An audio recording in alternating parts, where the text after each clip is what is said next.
اللہ تعالیٰ نے حضرت ابراہیم علیہ السلام کی دعا کا قرآن مجید میں ذکر کیا ہے جب انہوں نے اپنی اہلیہ ہاجرہ اور نوزائیدہ بیٹے اسماعیل علیہ السلام کو صحرا میں تنہا چھوڑا تھا۔ ان کی دعا کے الفاظ یہ تھے: اے ہمارے رب، میں نے اپنی اولاد میں سے کچھ کو تیرے مقدس گھر کے قریب ایک بنجر وادی میں بسایا ہے۔ اے ہمارے رب، میں نے اس لیے کیا تاکہ وہ نماز قائم کریں، تو لوگوں کے دلوں کو ان کی طرف مائل کر دے اور ان کو ان کے رزق کے لیے پھل دے تاکہ وہ شکر ادا کریں۔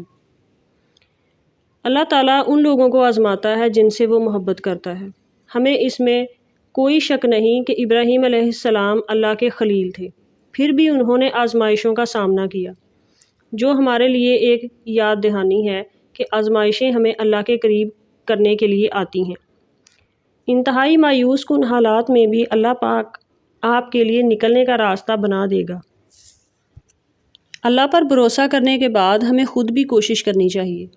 یہ ایک ایمان اور یقین کی حامل ایسے انسان کی کہانی ہے جنہوں نے تمام مشکلات کے خلاف جدوجہد کرنے کی ہمت کی، اور یہ ان کی استقامت اور حوصلہ تھا کہ ہزاروں سال گزرنے کے بعد آج تک دنیا کے کروڑوں مسلمان انہیں یاد کرتے ہیں اور ان کے نقش قدم پر چلتے ہیں۔